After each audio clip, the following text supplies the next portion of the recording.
Alors, bonjour à toutes, bonjour à tous. Je voulais vous faire ce petit message très personnel en pensant aux personnes qui ont reçu la mauvaise nouvelle de la maladie d'un proche, que ce soit un conjoint, que ce soit un parent, un frère, une sœur, un enfant, un voisin ou un ami. C'est toujours difficile de surmonter l'épreuve de l'information.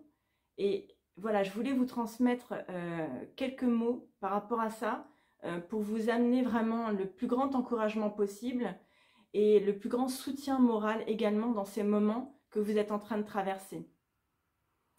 Déjà, sachez que quand on apprend une telle nouvelle, ça nous percute. C'est comme un gros rocher qui tout d'un coup se tombe en fait sur votre planète, un météorite voilà, qui choque votre monde. Et il y a vraiment un avant et un après. C'est-à-dire qu'à l'annonce de la nouvelle, on sent que le temps en fait se fige et que rien ne sera plus comme avant en fait. À ce moment-là, on passe à une autre étape. On passe à une autre étape. Les effets du choc peuvent être vraiment différents d'une personne à une autre. C'est-à-dire que certaines personnes vont s'effondrer, pleurer, d'autres vont s'évanouir, certaines personnes vomissent tellement c'est difficile. Et puis certaines personnes restent très stoïques, presque froides, parce qu'elles activent en fait des défenses, pardon, des protections psychologiques en réalité qui leur permet de continuer à écouter, mais en mettant de côté en fait leurs émotions. Donc pourquoi je parle de ça? Parce que je sais que ces personnes-là souffrent énormément de culpabilité quand elles se disent mais c'est quand même incroyable, on vient de m'annoncer le cancer de ma mère, de mon père, de mon conjoint et j'ai même pas pleuré. J'ai l'impression que je ressens rien. Ben, en fait c'est ça qui se passe à ce moment-là, c'est que l'état de choc vous met dans un état de sidération, vous ne réagissez plus, ou alors il y a un écroulement, ça va vraiment varier d'une personne à une autre. Sachez-le. Donc pas de jugement par rapport à ça, chacun fait comme il peut. Les circonstances ne sont pas toujours bonnes quand on apprend des nouvelles pareilles et on n'est pas toujours dans un état aussi de les recevoir le mieux possible et on ne peut pas les recevoir bien de toutes les manières. Mais ce que je veux dire c'est que des fois si on est fatigué, préoccupé par d'autres choses, ben, on va être un peu plus vulnérable et peut-être un peu moins solide face au choc lui-même.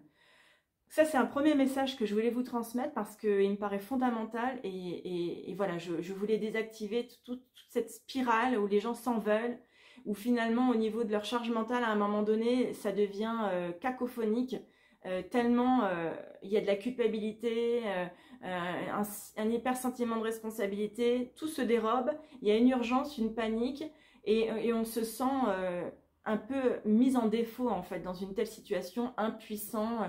On aurait préféré que ça nous arrive à nous plutôt qu'à la personne qu'on aime tant. Voilà, et il se passe tout ça en fait dans ces moments-là. Ce que je voulais aussi vous dire, c'est que face à la maladie, on se sent, on perçoit vraiment notre vulnérabilité en fait. On se sent tout petit, on se sent vraiment vulnérable. C'est-à-dire que qu'est-ce qu'on peut faire face à ça? Qu'est-ce qu'on peut faire? Donc évidemment, on attend le plus possible des médecins, de Dieu, si on est croyant, de la vie. Euh, on y met toutes nos espérances. Toujours est-il qu'on sent bien qu'il y a quelque chose qui nous échappe et que, voilà, on pourra agir dans une certaine limitation, naturellement, je veux dire. Parce que humainement parlant, on ne peut pas tout. Hein, donc là-dessus aussi, lâcher cette envie de vouloir changer les choses et de vouloir transformer la situation, de revenir en arrière parce qu'on ne peut pas. Ça n'est pas possible. Donc, il faut avancer avec et traverser cette épreuve hein, avec courage, avec dévotion, humilité, amour, patience, tout ce que vous voulez. Mais il ne sert à rien de se perdre dans des méandres qui vous mèneront absolument nulle part ou certainement dans plus de souffrance.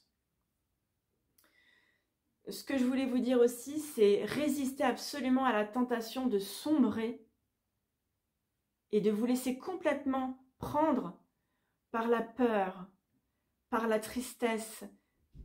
Vous voyez cette sensation qu'on a d'être happé en fait par des profondeurs sombres et d'être totalement captif d'elle. alors que vous êtes dans un moment qui va vous demander justement d'être présent, qui va vous solliciter pour faire face, pour accompagner la personne, pour avoir les mots justes, pour écouter l'autre, juste pour être là. Donc, est-ce que c'est le moment de se perdre quelque part là-bas au fond, en bas, là, dans le noir, et de tomber dans un gouffre duquel il sera difficile de remonter? Donc, si vous êtes descendu, je vous en supplie, remontez vers la lumière, convoquez votre confiance en la vie, retrouvez cet amour profond, universel, qui vient vous gorger de force et de vie pour pouvoir traverser cette épreuve dans les meilleures conditions possibles. Ce que je voulais vous dire aussi, c'est que dans ces moments, on peut surfonctionner, surréagir, se mettre à faire,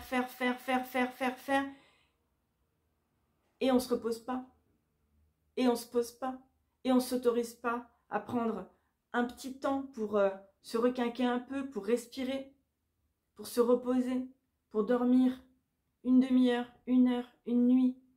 Et pourtant, c'est tellement essentiel. C'est tellement essentiel de prendre soin de vous dans ces moments-là. Plus encore que d'habitude. Parce que justement, vous êtes éprouvé et parce que justement, il va falloir tenir dans la durée. Donc, si vous donnez tout et vous vous épuisez, à un moment donné, eh bien, vous allez avoir de plus en plus de mal. Est-ce que c'est dans cet état que vous allez mieux aider la personne? Est-ce que c'est dans cet état que vous allez lui transmettre ce dont elle a besoin? De la lumière, de l'espérance, de la force morale? Je ne crois pas. Hein, à ce moment-là, vous allez au contraire avoir besoin d'aide vous aussi. Hein. Donc soyez prévoyante, soyez vigilante, soyez astucieuse, précautionneuse et pensez aussi à vous. Vous ne faites rien de mal si vous vous arrêtez une demi-heure pour manger quelque chose. Vous n'êtes pas une mauvaise personne si vous prenez 2 heures, 3 heures, un après-midi pour souffler. Au contraire, vous le faites aussi pour la personne. Parce que c'est en étant dans le meilleur état possible que vous allez pouvoir être d'une aide, que vous allez pouvoir lui transmettre quelque chose de bon, quelque chose de sain, quelque chose qui va vraiment le soutenir spirituellement, parce que c'est vraiment de ça dont il s'agit. Donc n'hésitez pas à aménager votre temps, n'hésitez pas à demander de l'aide aussi à des proches. Des fois, on n'aime pas demander de l'aide, des fois, on a eu l'habitude de tout faire tout seul. Mais dans ces moments-là, remettez en question un petit peu vos rigidités, vos engagements avec vous-même. Je ne veux rien devoir à personne, je peux tout faire toute seule. Dans ces moments-là, on a tous besoin d'aide. Et heureusement, il y a toujours une main tendue à un moment donné. Donc n'hésitez pas à vous délester. On est là aussi pour ça les uns et les autres. Pour se soutenir, pour se tenir, vous voyez, pour se reposer un peu sur l'un, sur l'autre. Des fois, ce sera 5 minutes, des fois, ce sera 5 heures, des fois, ce sera 5 ans. Mais peu importe, vous n'êtes pas toute seule dans cette épreuve et c'est important de l'entendre. Hein. Prenez soin de vous, acceptez l'aide des autres, demandez-la si c'est nécessaire, prenez de nouvelles dispositions pour traverser ces temps d'épreuve qui seront courts, qui seront longs, que j'espère le plus favorable possible. Évidemment, je vous envoie tous mes encouragements et tous mes vœux que ça se solutionne. Toujours est-il que c'est une traversée. Donc, ménagez-vous, prenez soin de vous, parce que autrement, vous allez cumuler beaucoup d'émotions, cumuler des tensions, ça va se retrouver dans votre corps, ça va se retrouver dans votre état d'esprit, ça va se retrouver dans votre rapport aux autres. Et vous pouvez vous-même en devenir physiquement éprouvé, voire avoir des symptômes. Donc, ce n'est pas le moment d'empirer la situation. Alors, ménagez-vous, prenez soin de vous, écoutez-vous, respectez-vous. Ça n'enlève en rien, ça n'enlèvera pas quelque chose à cette personne que vous aimez. Au contraire, ça va lui donner de la lumière et de la force pour faire face à cette épreuve qui est la sienne et qui est aussi la vôtre. Hein. Donc, faites vraiment le maximum pour garder votre énergie la plus haute possible, pour vraiment, vraiment continuer à cultiver cet amour, cette foi, cette confiance à l'intérieur de vous, malgré votre peur, malgré toutes vos pensées qui peuvent vous faire douter. Mais vraiment, c'est là que ça se passe. Donc voilà, je vous envoie tous ces messages d'espérance, d'encouragement. Voilà, je suis de tout cœur avec vous. Et Je vous envoie vraiment cette lumière, cultivez cette lumière, restez sur ce chemin de lumière. Voilà, je vous dis à bientôt pour une prochaine vidéo.